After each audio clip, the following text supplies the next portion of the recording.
só para a gente esclarecer algumas coisas.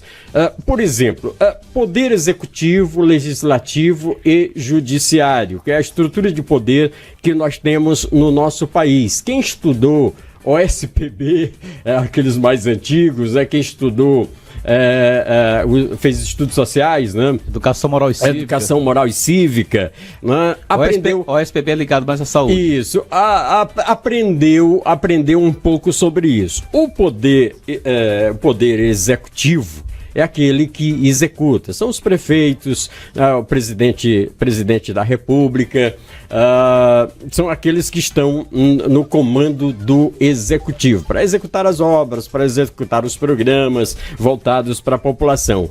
O legislativo são os legisladores, são os vereadores, são os deputados estaduais e federais e os senadores. Em Brasília, são os deputados federais e os senadores que compõem ali o Congresso Nacional. O nome já diz, legislador. Ele é feito para legislar, é para criar as leis. O Poder Judiciário é o único poder que não é eleito pelo voto popular, justamente para que suas decisões não tenham base nenhuma com apelo popular. Muitas vezes o Supremo Tribunal Federal ou o juiz, ele tem que tomar uma decisão que vai contra a grande maioria. Por quê? Porque ele é um juiz, ele é para julgar conforme a lei que foi escrita pelos legisladores. Né? Esse é o resumo básico, né? É o resumo básico da estrutura de poder que nós temos num país democrático como é o Brasil. O que nós temos observado nos últimos anos? É uma guerra enorme, tinha uma guerra enorme entre o Poder Executivo, representado pelo ex-presidente Jair Bolsonaro, contra o Supremo Tribunal Federal, que é um outro poder, é o representante do Poder Judiciário. Agora está se insurgindo na Câmara Federal um movimento também contra o Poder Judiciário, acusando o Poder Judiciário de usurpação do poder. Usurpação, quer dizer, é um poder que está acima de todos, que está tomando decisões, que está legislando, está criando leis. O que eu tenho observado, e aí eu preciso ir pontuando agora rapidamente aqui para a gente não tomar muito tempo, quando se dizia o Poder Executivo, o Poder Judiciário está julgando agora a descriminalização da maconha. O Poder Judiciário, o que nós vimos nos grupos de WhatsApp, é dizendo assim, o Poder Judiciário, o Supremo Tribunal Federal, está querendo liberar a maconha. E aí eu pergunto a você que está me ouvindo e que está me vendo agora, você conhece alguém preso por fumar maconha no Brasil? Tem alguma pessoa que foi condenado a 5, 10, 15 anos porque estava fumando um cigarro de maconha? Não. Se você souber, você me mande aqui pelo nosso chat. Por quê? Porque não é proibido fumar maconha no Brasil.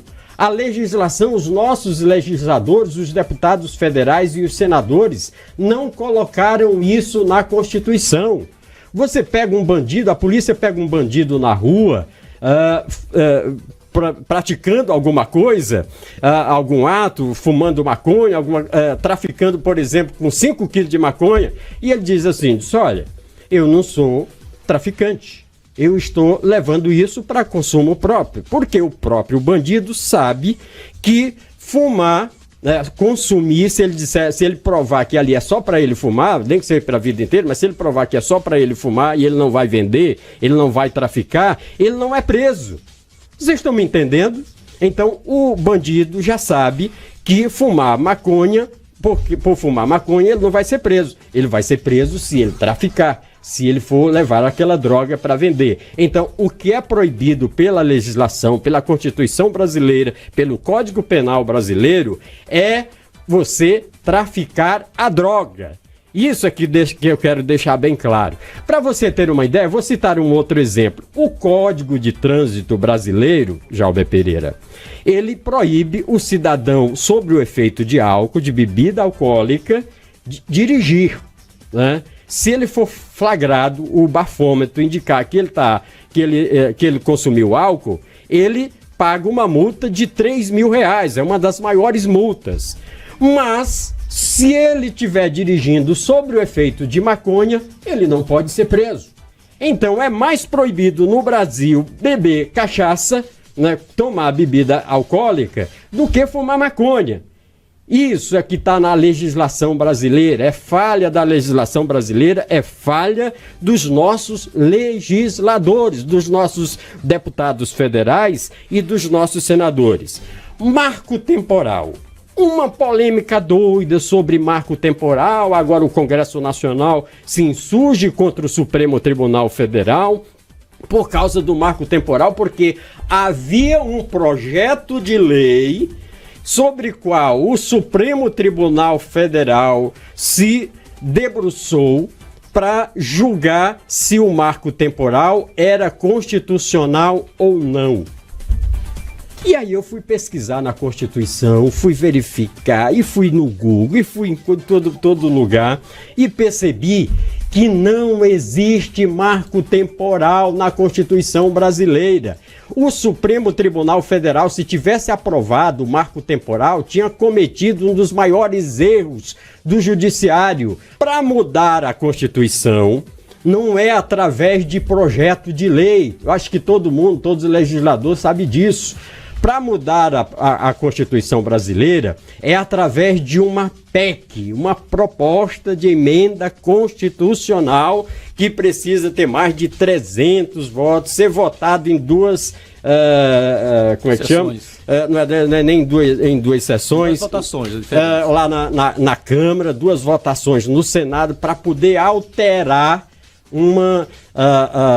algum artigo, alguma coisa da Constituição brasileira. Então, o primeiro erro, não era projeto de lei, tinha que ser uma PEC, aprovado uma PEC no Congresso Nacional, alterando a Constituição para poder julgar o marco temporal. Então, não existe nada sobre esse assunto. E aí eu vi o Rodrigo Pacheco, que eu tenho uma admiração enorme, porque é um cidadão que é educado, polido, tem um discurso muito bonito, falando sobre isso, que o Congresso Nacional estava tomando agora uma posição por causa de uma ausência do Poder Judiciário, que o Poder Judiciário tinha um erro grotesco do nobre presidente do Senado Federal, porque ele sabe que para mudar isso tinha que ser através de uma PEC e não através de um projeto de lei, né? Então o seu Rodrigo Pacheco está indo na onda de muitas pessoas que querem implantar algumas ideologias e está entrando nessa onda de ir contra o Supremo Tribunal Federal. Não tenho aqui carta de anuência, não tenho nada aqui para poder defender o Supremo Tribunal Federal, mas o Supremo Tribunal Federal tem que tomar as suas decisões na interpretação da lei. E outro erro grandioso que se quer propor agora, já está se propondo no Senado Federal, na Câmara Federal, é se tornar como o Senado, a Câmara Federal, o Congresso Nacional, como órgão revisor do Supremo. Não, o Supremo, é a Corte do Judiciário. Então, para que o Judiciário tome uma decisão, é preciso que o Supremo Tribunal Federal, é preciso que o Congresso Nacional legisle primeiro, coloque na Constituição para que o Supremo possa tomar a decisão. Cada um tem que ficar no seu quadrado. O Legislativo tem que legislar, tem que fazer a lei, deixar isso claro na Constituição. O Executivo tem que executar e o Judiciário tem que fiscalizar, tem que fazer cumprir a lei. É só isso. Eu vou me deixar de falar aqui sobre o aborto, porque nós chegamos ao final aqui desse bloco. Não sei nem se dá para chamar ainda o Adilson Souza, mas eu senti necessidade de explicar isso melhor para você que está acompanhando aqui o Jornal da Manhã, porque eu já cansei de ver tanta bobagem, de tanta besteira a respeito de um assunto que se aprende no primário, na escola de primeiro grau.